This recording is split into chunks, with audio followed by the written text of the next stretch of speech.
Love this podcast? Support it and sponsor today. Simply head to ozcastnetwork.com for details.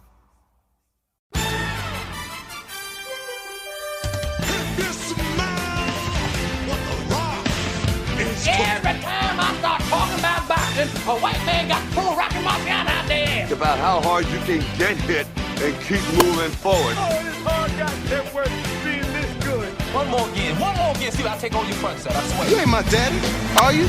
There's gonna be consequences and repercussions. What time is it? Game time, Okay, welcome to the Don't Be Blasé podcast. We're coming to you live from the House of Pain, otherwise known as Snap Fitness in the Adelaide CBD. I am your host, B. Caruana, joined as always by my good friend Steve Burrows. Joined as always by my good friend Steve. Steve, mate, this is as an audio medium. Shaking your head. You know why I'm shaking my head, mate. Why are you shaking your head, son? You know why. I have to say it. The other week we were talking about movies and I told you to watch MacGruber. Have you watched MacGruber yet? Well, what happened is, the way my account's set up is, I've got a savings and a checking, and I've got to try to move them. I haven't watched the movie, I'm sorry, Steve. I honestly think that this will bring us closer together Yeah. and maybe iron out a few of our differences, and you have yet to watch MacGruber. That's what I asked for you, man. But Steve, if we iron out our differences, then we'll have nothing to talk about on this show, and then it'll be no one wants to listen to us hold hands and sing Kumbaya. They want to hear us argue over irrelevant shit. Fair call, I know, but I feel like if you watch MacGruber, I think we're going to actually have a whole new line of arguments, and that's what I'm saying. I would Okay. like you to watch MacGruber. How many times am I going to ask you? I've asked you off the air as well. If I promise to watch MacGruber, will you say hello to the people and let me finish my intro? Okay. Pinky. Yep, done. Yep, Pinky, yep. done. We actually didn't know about you. You get the idea. We Pinky swear. Okay, Pinky sworn to watch MacGruber. So let's try this again. Go for it. Joined as always by my good friend Steve Burrows. Hey man, how you going? Yeah, fucking lackluster, mate. really hate you right now. Yeah. All right, guys. As always, I'd like to thank our sponsor, Larry and Lad. Go see the boys in Region Arcade. Get yourself a sweet coffee and listen to some awesome tunes. But for now, on with the show. Now, today, we're going to go through another list because we are list people. And that's where a lot of the basis of our arguments start from. So, once again, we're going to the NBA. And a position we're going to discuss that we are big fans of, the point guard position. When we both played, we tried to mould ourselves into point guards, basically because Steve's quite good at handling the ball and I can't shoot for shit. So I figured if I passed the ball a lot, I'd be quite useful on a basketball court. So today we're going to run through our top 5 point guards of all time. Now this list is going to be based on the time that we've been alive. Yeah. So guys like Oscar Robertson, Bob Cousy, that sort of stuff, we didn't see them. There was only 9 teams in the league at the time. So we're not going to rate them. But this is going to be our list, top 5 of all time. Steve, I'm going to let you take it off.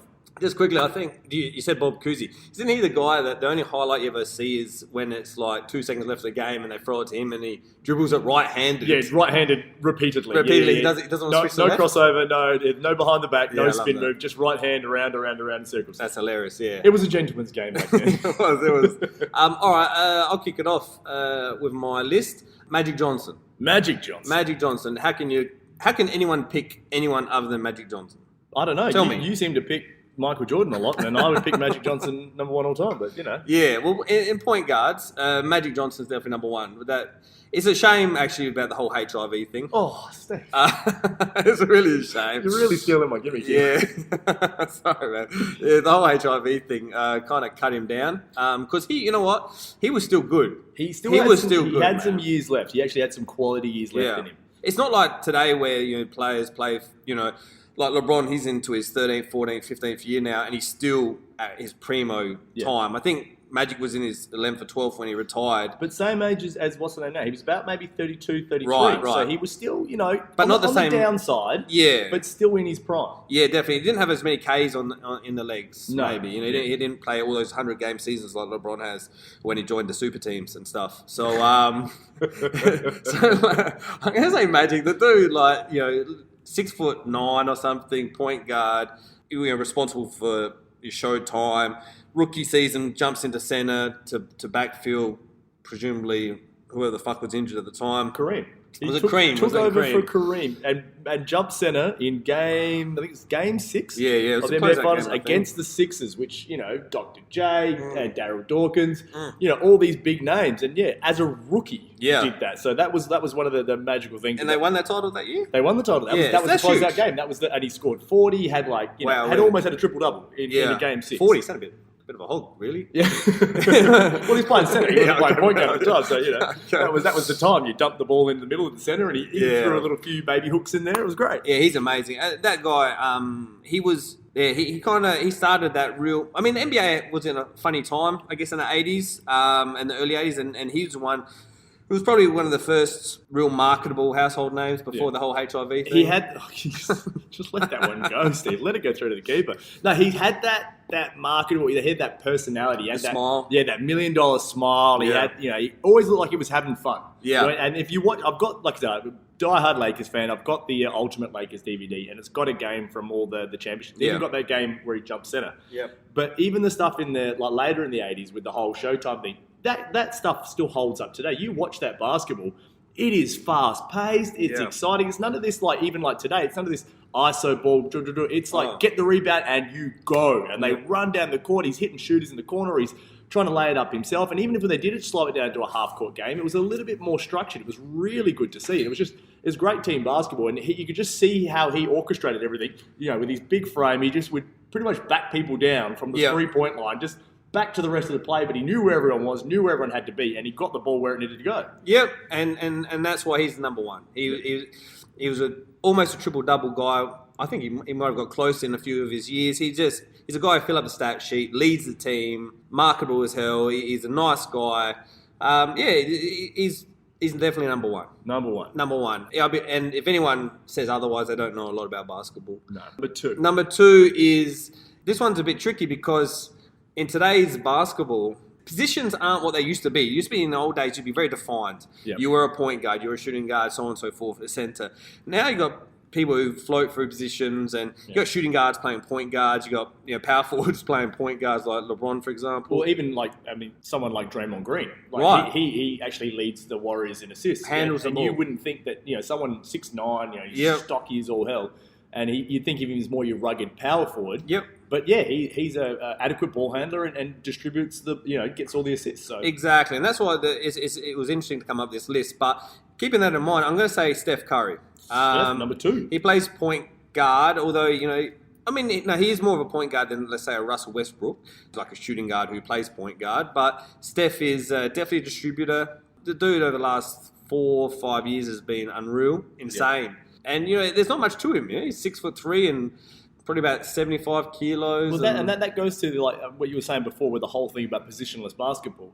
It's that you don't have your structured center, power forward, small forward, shooting guard, point guard that we grew up with. Yeah. And so there's guys that play all up and down the line. So you need guys with height at every stage of the court. Yeah.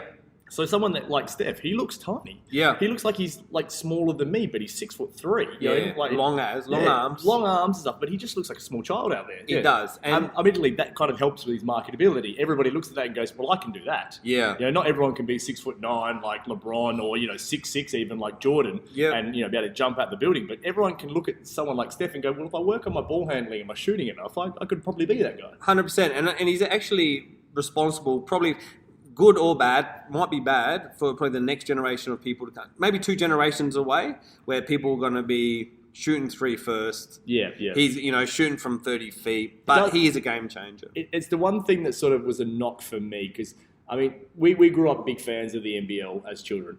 And because it was like basketball was the thing. It was the greatest sport in the world. It was our first love. And so we supported our local product as much as we supported the international. But the thing that was like the knock on the Australian league was just, it's just a bunch of white guys standing around jacking up threes. Yeah. That was exactly and there was no athleticism except for your imports. You always said like your Neon Leon Trimmingham. I forgot Leonard Copeland. Yeah, That's all unreal. those guys would come in and would dunk, and that was what you got a little bit of excitement for. But for the most part, it was just guys standing around shooting threes. 100%. And you watch the NBA to see the guys that could go up and dunk, like your Dominic Wilkins and Sean Kemps and stuff like that. You wanted to see that athleticism in the NBA. Now that athleticism is starting to sort of fade away a little bit. You still get your guys that get up for dunks every now and then, But for the most part, you watch a game like All-Star games, it's just guys trying to shoot from who can shoot from furthest away. It's like, it's fun, but it's not quite as I didn't come for that. I came to see, people dunk on each other. Yeah. I want to see that athleticism. I want to see some good basketball. Yeah, and everyone shoots a three now. It's kind of, you got 7-footers who shoot threes, Shaquille O'Neal, I don't think he hit a three in his whole career. No. But you've got everyone stretches, and I guess it is the style of the game, but we're at. But Steph, he definitely, I think, is going to be responsible for, in a couple of generations, in the old days, you want to be like Mike, which set off people like Kobe and stuff like that. Then I reckon in 10 years' time, or even less. Yeah, a lot less. You're going to have... You're right. Will be a generation from now. Yeah. You've gone Steph number 2, the only ever unanimous MVP. Yeah. Who are you going to bring in number 3? I'm going to go more traditional. This guy is... If you think of point guard in the dictionary, I think this guy's probably... This is the textbook definition of what most people think a point guard should look like, should play like.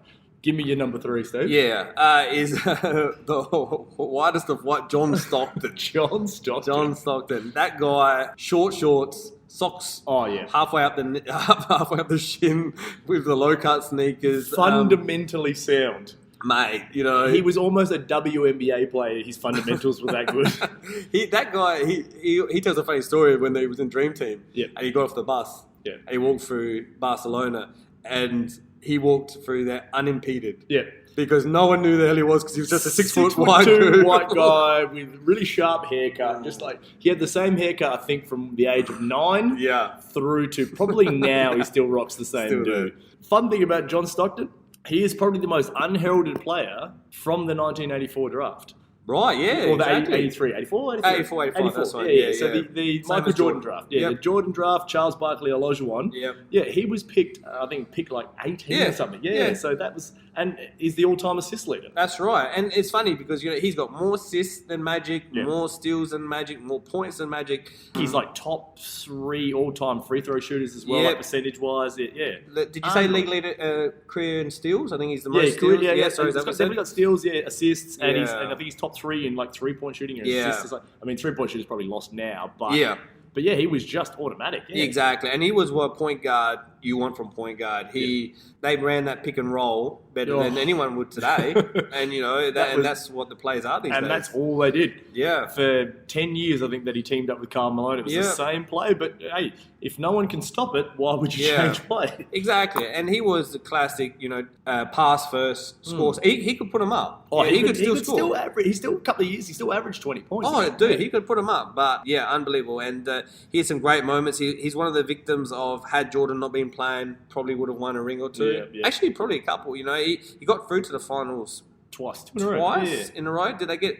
No, I think they got knocked out by the Spurs maybe the next year or two. Yeah, they did, But they were always around the mark. I think they made the playoffs every year that those two were together. Yeah, together. They were unbelievable. And a contender, almost every contender, every time, like in the West, So, but there's a long list. To get off topic here, there's a long list of guys from the 90s that everyone looks at as dead set superstars. That didn't get rings purely because of Michael Jordan. And the same thing, like today, everyone looks at Kobe got 5, didn't quite get 6. And like LeBron has got 3, he hasn't got 6. It's like, hey, they won 1. They won more than 1. That's still really good. There's like guys like your Ewings, your Barclays. 100%. Like the Malone and Stockton. What they wouldn't give to just have one ring. Like even someone like a superstar like Gary Payton had to go to a different team. To get one, he went to the Lakers to try to get one. Didn't get it there. Had to join another super team in Miami with a whole bunch of other old guys that were all chasing a ring just to get one. Yeah, David Robinson had to wait till Tim Duncan came along. Yeah. That guy was one of the best centers of all time and couldn't get it done. Although he never got to the finals before that, I think. But because he always ran into Olajuwon. Right. Yeah. Another great player who only won when Jordan retired. Gone, Interesting enough, I heard Kenny Smith say one time that if Jordan never retired, that 94 team still would have beat the Bulls, he reckons. That's Kenny Smith talking, and Kenny Smith does a lot of things.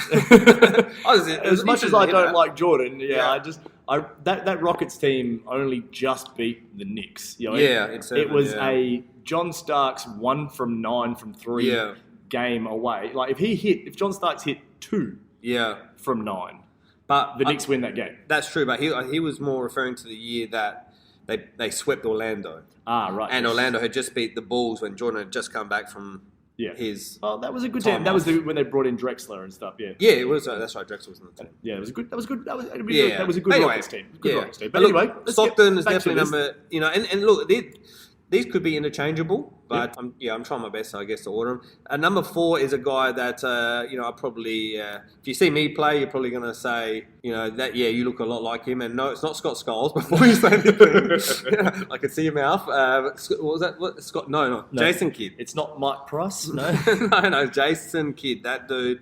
Actually, he was a bit unlucky. He was in a shitty team that made the finals. Yeah. And then bumped into the Lakers. Yeah. But if it wasn't for him, this is one thing I love about Jason Kidd, because Jason Kidd's going to be on my list, but I'll attack the Jason Kidd thing now.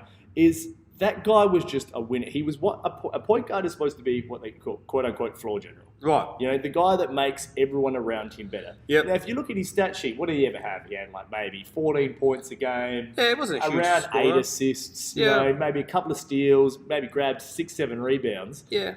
But if you look at his win-loss ratio in his career, every team he went to won. Because I always look at it as a trade-off, because as a younger lad, I was a big fan of Stephon Marbury. Right. Because I read Slam magazine, they always hyped him up, and I was like, yeah, I'll be on him. That's going to be my boy. I'm going to jump on Steph. He's going to be one of my guys. So my guys when I was younger were Steph and Kobe. Yeah. Ooh. Yeah, Wow. bad. Not great choices. But then there's a couple of trades where Steph and Marbury got. Sorry, not Steph. Marbury and Kidd got traded for each other. Straight swaps. Yeah, with a couple of package deals. Yeah. So they've gone. One's gone from Phoenix to New Jersey, and Jersey Phoenix. Yeah. The team that got Jason Kidd, that started with Jason Kidd, won, and then they got Marbury lost, and then vice versa. Whoever Marbury got traded to started losing, and then whoever Kidd went to started winning. Yeah. And just everywhere it went. The last time that the Knicks with your mate Carmelo Anthony made the playoffs was with a 38-year-old. Come on. Facts don't matter, but you can't deny the fact that the That's last a time stretch, man. the Knicks made the playoffs was that year that they had a 38-year-old Jason Kidd. That's a stretch. Just quickly, I got to say this because I will talk about it earlier in the day. NBA 2K's got those all-time best teams. Yes. Carmelo made Denver and New York Knicks starting 5. Interesting. And Jason Kidd was nowhere to be seen in that Knicks team. Just saying. He only played there for a year, Steve. Didn't make a very big impact then, did he? Allen Iverson was in the Denver Nuggets one. Yeah, was And he he? only played there for maybe 3 years. Maybe a year, 1 or 2 years. 1.5, I think it was 1.5. 3 years. 1.3. Anyway, 1.3. let's be honest, in the Nuggets history, how many great players have they had? They had But I know- Melo, they had Alex English. Yeah. And then you chuck in, I don't know, Kiki Van. You know who wasn't in any of them? You know who didn't make any of his 17 teams that he's played for? Who? J.R. Smith. Oh. No Knicks, no Nuggets, He's only played- no Heat, no whoever Chinese team that he fucking played for. I think he played for the Hornets as well when they were in New Orleans. Oh, did he really? Yeah, I think that's what he was drafted by. He was drafted by the Hornets. Like, he wasn't he was drafted by the Hornets. Right. He's straight out of a high school kid. And we talk about, wow. I said last week we discussed the players that come straight out of high school, don't develop their games in college. You're looking at J.R. Smith, No, J.R. Smith's bashing here. Sorry. I love I got my man distracted. J.R. We And bash LeBron or something. one day I'll tell you the story of the Instagram story of the reason why I love J.R. so much, but we'll save that for you another told me show. that story. We'll get back to So Jason Kidd. Sorry, people. 8 of you. Yeah. We got that 9th back or not? Up to 10. Up to 10. Oh, damn. See, watch the checks rolling in. All right, so Jason Kidd, yeah. So, look, you covered him obviously well. I think, once again, he bumped into LA when they were a juggernaut. They'll never, ever. But he still gonna brought him beat back. them. What people forget is he brought him back the next year, but then ran into the Spurs. They were a crummy team as well. People talk about LeBron's team in the Cavs. Well, he had 2007. Kenyon Martin, who was, Kenyon Martin was up there with, Amari Stoudemire types. Guys that could provide a lot of highlights, a lot of dunks, this and that, and would catch a lot of alley oops, a lot of high fall, a lot of good for marketing. I get that, but they're really good. They're really good highlight players. You watch them on SportsCenter and go, "Oh, Kenyon Martin, Amari Stoudemire, these guys are amazing." You actually watch the whole game. It's like, they had a couple of good, poster dunks and a couple of huge blocks. But, they're blowing assignments here, there, and everywhere. You're not playing the game properly. And there's a guy like Jason Kidd that's running around to make them all look like a lot better players than they are. He did have Vince Carter after a while. That did help. Yeah. And he had Richard Jefferson when Richard Jefferson was young and actually quite a good player. When he was, he's still a good player. He helps LeBron get the finals. Well, and the super teams. I tell you what, Richard Jefferson is good for 1 dunk and 1 3-pointer. Yeah, I've every seen game. you talk about that before. Every game you watch, especially in the playoffs, if you see Richard Jefferson, you will get 1 dunk, 1 3-pointer. Didn't you say that when he dunks, they win or something? Is that you told me that? No, Someone told me that. no, Someone said when he gets a dunk, that means they win. Yeah. But it didn't work He had out a few this year. dunks against the Warriors this year. Yeah. Yeah, that didn't quite work out for him. Number 5, we go off the topic so bad.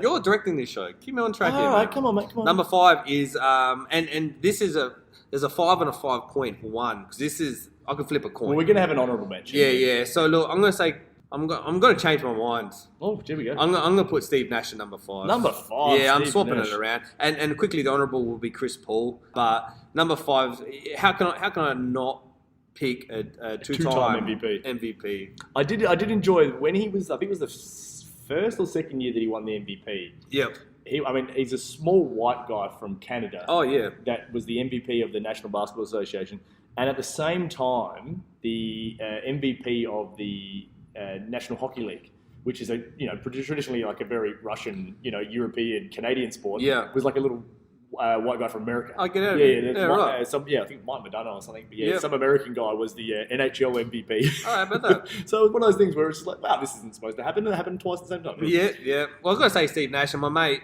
Filthy would be absolutely filthy if I didn't put him in there anyway. So it's not just a clever name. Yeah, exactly. He's a huge Phoenix guy. Right. I think what year was that when Phoenix probably could have went on and win one, but he got bowled into a. Well, that's once again showing it's the highlight team, and they do really well in the regular season.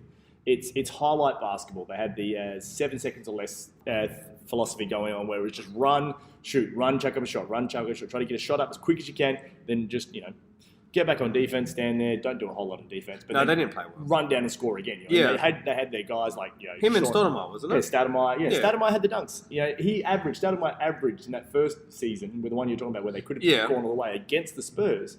He averaged like 40 points a game during that season. That's amazing. But then he also allowed Tim Duncan to score 30. Yeah, Stoudemire was not a good defender, but No. his offense was pretty unreal. Like I said, it was exciting to watch. He had a guy that would throw lobs and that sort of stuff, and Steve Nash could hit a big shot. They had Sean Marion; he was exciting as well. Yeah. You had Richardson. They had a good team, but the thing is, it was a gimmick, and gimmick basketball. No way. What was that game when he got Robert Horry took him out? Well, that's Big Shot Bob.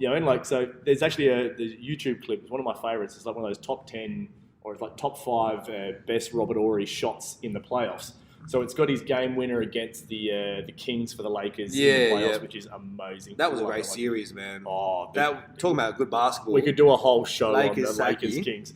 Then he's got his shots he had a couple of big shots in the corner for Phoenix. Oh, yeah. Not for Phoenix, for Houston. For Houston. Uh, He won, how many times did he win? 7. He won 7 times. So technically, by your theory of winning more rings makes you better, technically better than Jordan. But anyway, but also with the big shots in the playoffs, it shows the one where little Steve Nash is running down the court and he just shoulder charges him into the scorer's desk. For sure. Now he gets ejected from the game for that one. But the thing was, it brought Sean Marion and off the bench? and Amari Stoudemire off the bench. Yep. Now NBA has a rule: if you get off the bench to get into a skirmish, automatic 1-game suspension. So the Spurs lose Game 6, but they play the Phoenix Suns in Game 7 with no matrix and no stat. Yeah. They're not doing too well. So, Robert Horry, a little bit dirty, but he came through in the clutch. Well, I'm telling you, I think that had the Phoenix get through that game, that series, should I say, Steve Nash may have a title. But you can He may have. We could have another discussion And about that's why he's number 5. Yeah, and that's why he knocks out Chris Paul, because unfortunately Chris Paul, as he is so good, and he's still one of the only traditional point guards left. Oh, he'd probably be one of their... Yeah, actually, as far as a two-way point guard. What do you mean? What do you mean? As in, plays both ends of the court. There's a lot of guys that are, you'd say, traditional straight point guard, but not ones that also take the pride in locking down on defense. Right. Yeah. And he is a lockdown defender. Yeah, he is. He's all NBA defensive team, number 1, first team, I think about 5 years in a row now. Right. But as far as he is, he makes people like Blake Griffin look good. Oh, yeah, jeez. We could do a show about is he overrated to you, man? Oh, Blake Griffin, don't get me started. Well done, man. I appreciate you saying that. Because he sucks. Oh, he stinks. And if they ever get split up, are they still playing together? No. Chris Paul's gone to Houston. Of course he is. Yeah, he's gone with James Harden. Yeah, and hopefully Carmelo. Hopefully. Chris Paul. I reckon Houston will have a good success. I honestly think they'll do very well this year because Harden's good. Like I said, he's not a traditional point guard, so having him off the ball to just catch and shoot, but then he can also distribute himself. He can. And then you've got Chris Paul, who can set up his own shot, can score his own ball, and also set up. So I think that there's going to be a very exciting year this year, this upcoming season. Chris Paul, he can score with the best of them. Oh yeah, he can. He just chooses not to because he's a point guard and he understands his role in the team. I had a big thing for Chris Paul when he was with the New Orleans Hornets. Yeah, and they had that big run they went through. I mean, I think they ran into my Lakers things 2008. Yeah, right. When we went to the finals 3 years in a row, and. Well, not saying that, but just to say we're a good team, and he was on a young Hornets team, and they were good. They were an upcoming team, almost like a couple of years ago, the We Believe Warriors teams, like exciting, young, and not quite ready yet to take on the sort of established big boys.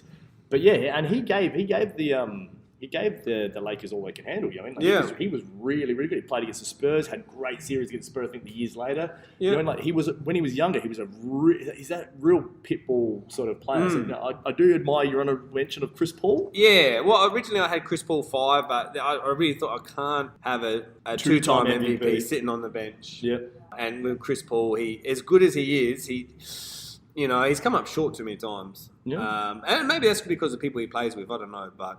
Anyway, look, that's my 5.2. 5.2. Let's hear it. What do you got? Well, we've got some very similar lists here, Steve. So, because when it comes to basketball, we both know what's up. But so number one's going to be Magic Johnson for me, which is a big surprise. Seeing me, I'm a diehard Lakers fan. That's really going to shock a lot of people. Number two, I'm going to put Jason Kidd. Yeah. Because Jason Kidd, like I was saying before, he's just a winner. He makes everyone around him better. And he just has all those intangibles, you want from a point guard. And he's 6'5" as well, he didn't look tall, but he's 6'5". That's a big. But that's the thing. He didn't look athletic. No. He didn't look tall. He didn't look fast. But he looked like he was playing the game a half step ahead of everybody else. Yeah. Like it was like one of those things that he knew what was going to come before it happened. You never saw a game like you've seen from, I don't know, it sounds like we're bashing Harden and Westbrook all the time, but you never saw an 8 turnover game that's right. from Jason Kidd. And like I said, as a Lakers fan, I've watched that whole sweep against the Nets. And that poor bloke is playing his heart out. And he couldn't have done any more, from one guy, but it was just one guy and 4 above, average to below average players. And as a guy that can't fill up the stat sheet scoring, there's only so much he can do by himself. And, let's be honest, at that time, there was no one that was going to beat. No one's stopping that team. That Lakers team was so as good as Jason Kidd was, he wasn't going to get the job. But the fact that he took the New Jersey Nets, who were for our entire life just the shit team. Absolute pits. The only time they had some exciting, they had Kenny Anderson, Derek Coleman, and Drazen Petrovic. Yeah. And then they lost Drazen, unfortunately. Yeah, that's right. And then it was just like, I don't know, 10 years of just stink. Yeah. And then they had that young, exciting team with your Kerry Kittles and your Keith Van Horn and his long socks. And once again, didn't really win a whole lot. It wasn't until they brought in Jason Kidd that actually got anywhere. Fair enough. Yep. All right. And so number 3, this is the one that's going to differentiate our lists. Isaiah Thomas. From Boston Celtics. Good call. Well, you're wrong on 2 accounts. Oh, not Boston. No. Now it's Isaiah Thomas from the Cleveland Cavaliers. Not that Isaiah Thomas. Bad. No, I'm talking OG Isaiah Thomas. The proper one. I'm talking from the Indiana Hoosiers that went to the Detroit Pistons. I'm talking about that Isaiah Thomas. The proper, the real. The badass, man. The badass from the bad boys. Yeah. Because he was that first sort of score first point guard that really could take over a game. And for a guy his height, the heart that he had, the ability to score that he had, but then he could still sort of, and he was in a team full of, let's be honest, like 6'10", 11 thugs. These guys weren't great basketball players, like your Bill Lambiers, your Rick Mahorns, like these guys, and John Sally, they weren't talented players. They were just big bodies that would rough people up. And he was, it's almost like you watch those old mobster movies and you see the little guy that's the head of the boss of the band. Like Joe Pesci or something like that? Yeah, and he's like, get him, boys, and he would sick, the big fellas onto whoever was bugging him. But just the heart he showed, against the Lakers. It was game 6, he rolled his ankle. Yeah. And he is literally playing the entire last quarter on a rolled ankle. He and didn't do a pull piece. No pull fucking. Didn't get carried off. No, didn't need a wheelchair. No, actually gutted it out. Yeah. And you literally watch him like hobbling up and down the court, like Yeah. he's right. You know when you rolled an ankle and you're trying to move. Right. Yep. Yeah, and he is doing, and he's playing a whole game. And he scores like 16 in the last quarter. Yeah. It's ridiculous. And he's the only, and I'll throw this out, he's the only score-first point guard. The only team that was, the leading scorer was a dominant point guard that won an NBA title. Yeah, fair enough. Every other NBA title has been won by a team of a wing player or a center. Right. You know, and so, I mean, you might bring up Steph, but Steph in that final series, he's never won a finals MVP. No. He's, recently it was Kevin Durant. Yeah. And the other finals MVP was? Iggy? Yeah. A wing player. Yeah. I don't know. He's come off the bench or something. Yeah, I can't remember. He started the season on the bench. He started game 3. Oh, did he? So for 3 games, which he started, he won the MVP off that. Yeah. So you can't really throw Steph into that category of someone like Isaiah Thomas. Yeah, well, I mean, if I had to pick, I'd pick Steph over Isaiah, 100%. To run a team? For any purpose. Yeah. 100%. I mean, Isaiah Thomas, he's the guy who was responsible for probably keeping Jordan at bay for 3 years there, and you've got to give him credit, that dude. But what else do you need? Yeah, look, it was interesting though, wasn't it, that and this might be a bit off topic, but his omission from the Dream Team. Now that's a huge. I mean, there's a lot of controversy that goes around that because there was that competition with him and Jordan, and Jordan obviously was the golden boy of American basketball at the time. So if Jordan doesn't like him, he's not in. No. He's also got the comments that he made about Larry Bird. Right. Where he says, if Larry Bird was black, we would just consider just him call him a player. player. That's right, yeah, that's exactly right. And now that's a bit of bullshit because Larry Bird is amazing. Yeah. But there was like a couple of things working against him, and he was the original villain, and he was happy to play the villain. Massive heel. Yeah, huge heel. Walks off after losing against the Bulls and doesn't shake hands. 7 seconds left of the game. He doesn't even wait for the game to finish. No. Yeah, while the game's still going, and walks past the Bulls bench. Doesn't just leave off his side. No, walks right past them. Doesn't even look up to say hi to him. No, nothing. So he just won 2 titles, and that's how he acts, man. What a dick. Mate, I'm taking Steph. He was a real competitor, and I just for someone like you that loves to win. 100%. I don't get how you don't just love. I do love it, and you know what? Looking at my list, he could definitely elbow his way into conversation, 100%. And he probably would use actually, his elbows. I'm actually a bit upset that I actually didn't think of him before. Actually, I'm a bit sorry myself. He was very stiff to miss that dream team. Had he been a bit more friendly, a bit more on side with the man, the bosses, he would have knocked off Stockton. He would have been. He definitely would have knocked off Stockton. But let's be honest, they did make a few errors in that dream team. So. Oh, few? What do you mean few? Well, there was You mean as in the college player? As in the college player. Yeah. I won't defend it exactly, but he did win 2 titles with Duke. Yeah. But no, he was compared to the competition, Shaquille O'Neal in particular. Yeah. But I, to be honest with you, I don't think they could have picked Shaq because he probably would have outshone David Robinson and Patrick Ewing. Yeah. So it probably was. There's more to it than that. Well, that was the thing. This is like one of our sort of issues. We reckon we grew up in the golden era of basketball. I honestly believe that we sort of did because of the players that came through at that time. I mean, the fact that in that same draft it was Shaq and then Alonzo Mourning. Oh, 1 and 2, man! Wowee! When was the last time you saw 2 dominant big men come out at the same time? It was a really exciting time to be, and there was it just seemed like there was always a good changing of the guard. It came from it was Magic and Bird's league. Yeah. And then it was Jordan's league. Yeah. But he still had to fight with the Pistons. Oh, yep. And then from there it became, it was like all these big men, and like your David Robinsons, Patrick Ewing, Shaq, Alonzo Mourning, Olajuwon. It was just, it just seemed like there was all these different eras interplaying at the same time. It was a great time to be a basketball fan. Yeah, it was. And so that's why, number 4 on my list is going to be the man from that era, John Stockton. Yep. So we've run through the whole Stockton stats. Once again, I think it's more that really impresses me is the short shorts. Oh, the short. Yeah, I don't think you could ever see. It looks weird. It's sort of like when you saw Magic made Magic Johnson made that comeback in like '96. Yeah, Only played a couple of games. He was, mid. The whole HIV was playing up. Oh, stop with the HIV. It affects you, man. You know, well, it's gonna, but he was a bit older at this stage. Yeah, people call about man flu. Yeah. Deal with HIV once in a while. Tell me how you get up every day for work. It's like the Chris Rock joke. Yeah, he wants to see people have some sort of medication for it. Yeah, my AIDS was backed up. Yeah. But Magic Johnson, he's still going. He's still kicking, even with the HIV. No, he's kicked it. I think I heard. Last heard. Yeah. So give us your honourable, because I like your fifth pick. I want to talk about that for a couple of minutes. Because this is one of those ones. My honourable mention. Yeah, it might throw a few people off. It might turn a few noses because my honourable mention is Steph. Yeah, didn't make the five. Didn't make the top five, and this is all time. And this is a two-time MVP, as we stated earlier. Yeah, and the only ever unanimous MVP. Yeah, and be honest, one of my favourite players to watch. Oh, unbelievable! But as far as point guard, I didn't get the call up. Didn't get a call. No. All right, fair enough. On the bench. But first sub. Yeah. He's the guy that first up for 5 other point guards. when you're playing your social team. Yeah. And you need someone to score. Yeah.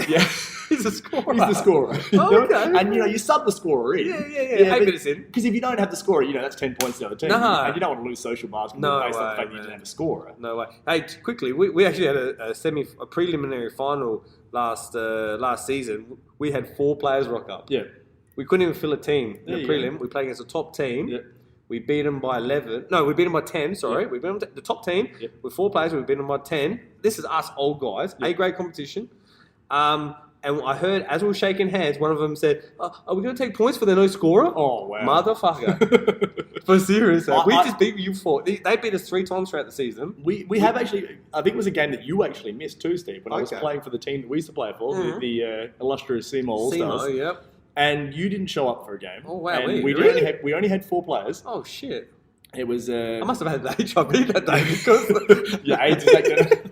But there was only 4 of us. And we not only played the team that we didn't have a scorer, we didn't have a 5th player. They got to take 10 points for the scorer. And we also got to take 10 points for only having 4 players. But luckily, we had Jamie. Oh, Jamie. And when they took that extra 20 points, we were up, I think we were up by like 16 at halftime, even with only 4 players. Yeah. And you know what Jamie was like? He was a gun, but he didn't want to try to dominate like social basketball. He didn't want to be that guy that acts a fool in rec league. Yeah. But yeah, he just went, righto, boys, feed me. He came out in the second half. I think he had like 30 in the second half. He was unbelievable. And we ended up winning it. As we're walking off, he's like, oh, and you took 20 points and we beat you. Oh, okay. Like, the only time I'd ever seen him trash talk. It was great. Yeah. But anyway, we're going to get to trash talk. Is going to be my number 5. Good. Hey, that was well done. Oh, man, I'm the king of the segue. Good job. We're going to go through the glove. Yeah, nice. Gary Payton. Yep. I don't know how you missed him. Well, you picked Chris Paul, and Chris Paul is almost a carbon copy of Gary Payton. Nah, well, Gary Payton, Chris Paul was a better shooter than Gary Payton. Gary Payton, though. Different game, though. Like, 3-point shooters weren't, Gary Payton and Sean Kemp were the original Lob City. Yeah. Oh, for sure. That's why they were the original. That is what I'm saying. This is why I don't get Payton and Sean Kemp versus Chris Paul and Blake Griffin. I'm taking Payton. Payton and Kemp. Every time. One-on-one. Yeah, Payton was a tall point guard, 6'4". So he's got the body on Paul. I mean, one-on-one, I'm still picking Paul, but as a duo, Payton and Kemp anytime over... Gary Payton was just that, and he was a 20-point a game scorer. And a defender. And a 10 assist a game player. Yeah. But yeah, the defense, the fact that he won multiple defensive players of the year, when he often lead the league in steals. Yeah. You know what I mean? Like, he was just incredible. Like, when he was, they had an issue when it came down to, I mean, as much as everyone loves Sean Kemp. Yep. Came down to it. Who are you going to pay? Sean Kemp, Gary Payton. They gave the money to Gary Payton. Really? Sean Kemp went to the Cavs and then got really fat and had like 97 illegitimate children. Yeah, I was going to say, you didn't really hear much out of Sean Kemp after he left Seattle. Seven kids, 6 wives, I think it was. Yeah, and he also gained about, like, if you just Google Fat Sean Kemp, Google Fat Sean Kemp, it's really funny. We'll wait for you. When he was at the Cavs and also at the Magic. He played at the Magic. Did he really? Yeah, wow, you got a good memory. This is another one of those things that it's heartbreaking to see, but, we did grow up in that era of the one-team player. And you look at some of the players that we grew up with and watching him in other uniforms. Oh, like Pat Ewing in Sonics? Ewing played for the Sonics and the Magic. There's actually a photo. There's a photo of Olajuwon and Ewing Yeah. against each other, and Olajuwon's in the Raptors Toronto. uniform against Ewing. I think it's in the Sonics uniform. And Disgusting. it says on the caption, "This should never have happened." Yeah. These 100%. guys should have retired one-team players. It was hard to see. It's almost like it's just sad when you watch like a superstar player play for another team that he's not meant to play for, like Jordan at the Wizards. Ugh. I got to see it. What at kind of least. scrub would go to the Washington Wizards? Well, my merchandise jerseys and T-shirts would say it was a good decision. Yeah, it was terrible. Yeah, no, Ugh. I'm happy with that. Jeez, Benny Jordan Bronham, stinks. our boy Buster, Yes. huge Gary Payton fan. Well, as he should be. He was Gary Payton. I mean, Benny loves the underdog. Yep. And when Sonics made the finals against, Yes. and I might steal some of your lines here, but Gary Payton, was so, it was a bit unlucky. I mean, Jordan is Michael Jordan, of course, but. Jordan was having his way game 1s and games 2 in that finals. I think they were up 2-0. They switched Payton onto Jordan, and it changed. It made it competitive because they went 2-2 after that. Split 2-2. Yeah. Yeah. And what did Jordan shoot? Like the last 4 games, like 30% from the field. Which is probably still better than Kobe Bryant at his best, funnily enough. But, Funnily enough, I won't even try to defend that. And he probably took less shots. as Still well. won the finals MVP. Still won the finals, but I think that was almost a gimme. Who else is going to win it? Exactly. It's one of those things. Right. That who else is the Bulls you're really going to give it to? And even with like I said, maybe a 50% Michael Jordan is still better than 90% of the league. 100%. Yeah. So but Gary was that, and it was one of my other favourites because it's another sort of guy that wouldn't exactly make the list as far as best point guards, but a guy that we enjoyed watching was old White Chocolate Jason Williams. 100%. And my favourite highlight is a floppy head. I think he's maybe a rookie at the time. Yep. Jason Williams for Sacramento, coming down the right wing, just crosses over Gary Payton. He drives in and just throws him a floater over Detlef Schrempf, who my man Snake did tell me an interesting story about Detlef Schrempf. He's in the Scottie Pippen mould, if you remember that story. Really? Oh, apparently, yeah. Wow. Yeah, packing a fair bit of heat. I could play for the West Indian cricket team. Yeah. Was good friends with Matt Shervington. Yeah, wow. But then you see Jason Williams hustles back on defense, and Gary Payton, who's a bit of the veteran at the stage, defensive player of the year, and a known trash talker, just walks down and smiles at him like, "You little motherfucker." Yeah. It was just a great moment. It was just good to see. But yeah, Gary had that sort of respect amongst the league that if you look up the all-time highlights of Jason Williams crossing over Gary Payton was the big. Payton, you actually see turn around. He's not even in the picture no more. No, he just he turns around and just and watches for him. Gary Payton to get schooled that much, that's why that's the highlight. That's how good that guy was on defense and how good he was as a point guard. Yeah. So that's why he knocked out. And like I said, I didn't put in Steve Nash, 2-time MVP. Yep. Steph's coming off the bench. He's our scorer. Yep. He's a scorer. That's brilliant. I love that. Yeah, he doesn't work the clock. He's not good at the clock. So we got him tough. on the paper. Yeah, It's tough. he's writing down the numbers. The twos and the circles Yeah, and the slashes. yeah, he's got that. Steph's good like that. He's he's a good with guy. numbers. He's a good team guy. He's a nice guy. Yeah. He'd happily do it too. Yeah. So that's going to be our list, guys. Steve's gone through Magic, Steph, Stockton, J. Kidd, and Steve Nash to push Chris Paul to honourable mention. I've gone Magic, Kidd, Isaiah, Stockton, Gary Payton, and I'll fight anyone that disagrees with me. Actually, I actually like your list, man. I'm going to say I like your list. Well, it's a great list. It's great. It's one of the best lists I've ever seen. It's amazing. It's just a great list. We're going to move, guys. We're going to segue from basketball because we've chatted for a long time about basketball, and we're just going to go to a quick little second topic. Favorite concert of all time, Steve? I'm just going to say 2, and they're going to go to my two of my favourite artists. I'm nervous about this. Guns N' Roses? We had a Obviously, great night that night. We talked about this before. My issue with the Guns N' Roses show was the fact that they didn't talk to the crowd. No. But they didn't like each other. Song. But you know what? I'm Good happy night, with that. Adelaide. I'm happy. You know what? I'm happy with that. I don't care what Axl Rose has to say. He's deluded ways of looking at life no more. I'm I'll fine give him with credit. that. At least they did say Adelaide in Adelaide.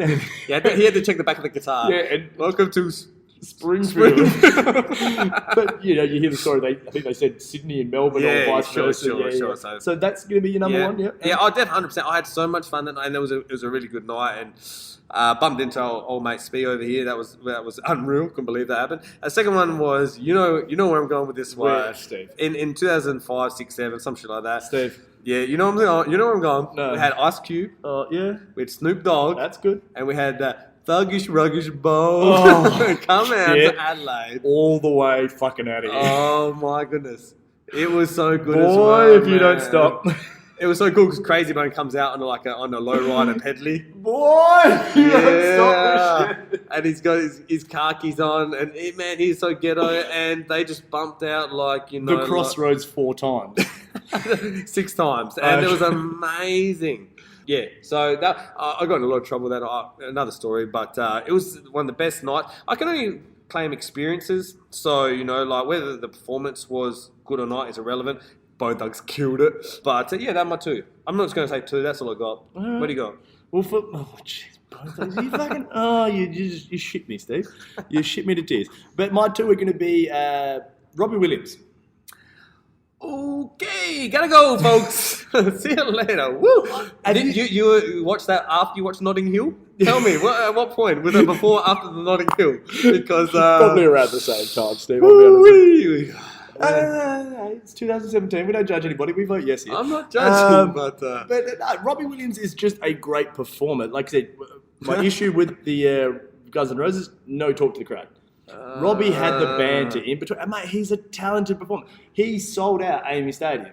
And this is 2 weeks after U2 came. Yeah, U2 came because they had delayed their concert because I think Edge's daughter had died or some horrible thing. Yeah. But they delayed their thing. But they ended up playing like 2 weeks apart.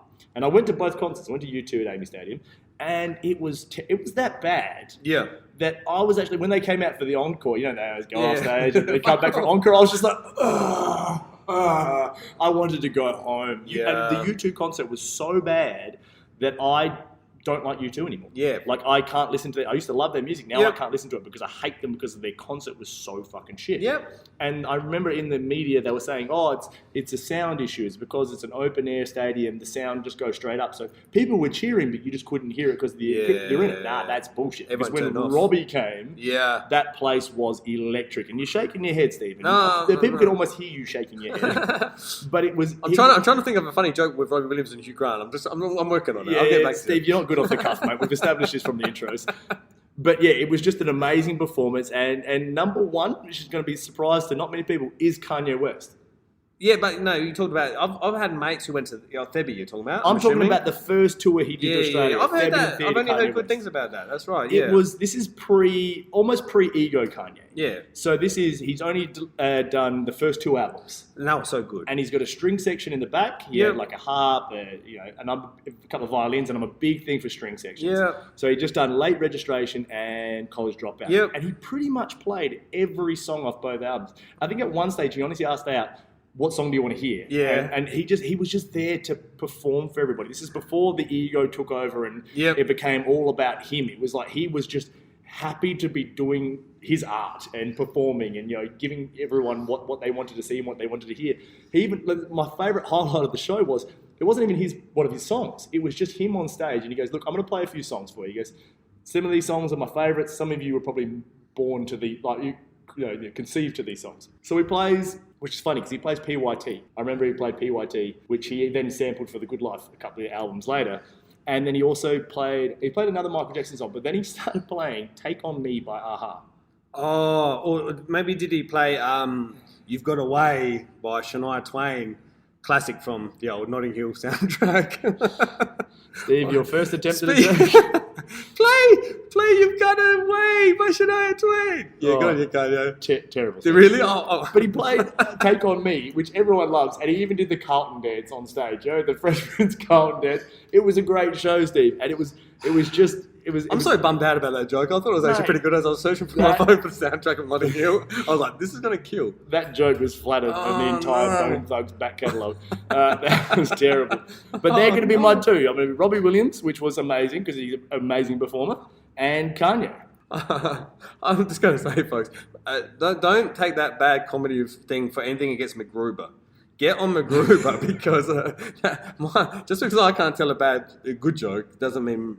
Get on MacGruber. And you too, Speed. You can't even form a sentence. You stutter. Today, Junior. Adam Sandler, he's hilarious. Yeah, anyway.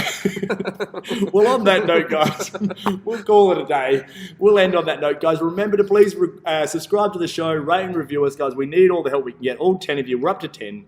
We need all of you guys to give us a good review so we can sort of improve our algorithm. More people will get to know the show. More people will listen to us talk randomly into a microphone. So that'll be it for today, guys. For Speaker One, saying goodbye for Steve Burrows. Notting Hill song, No Matter What by Boyzone. That joke also terrible, Steve. You're going to have to give that away. What else? Ain't No Sunshine? Ain't No Sunshine's a great song. Yeah. Anyway, that's going to be the show. Before Steve tries to list other songs from Notting Hill soundtrack, he's got it up on his phone. It's not funny. It never will be funny. But we're going to say in my head it was that's funny. it. Peace. Love this podcast? Support it and sponsor today. Simply head to AuscastNetwork.com for details.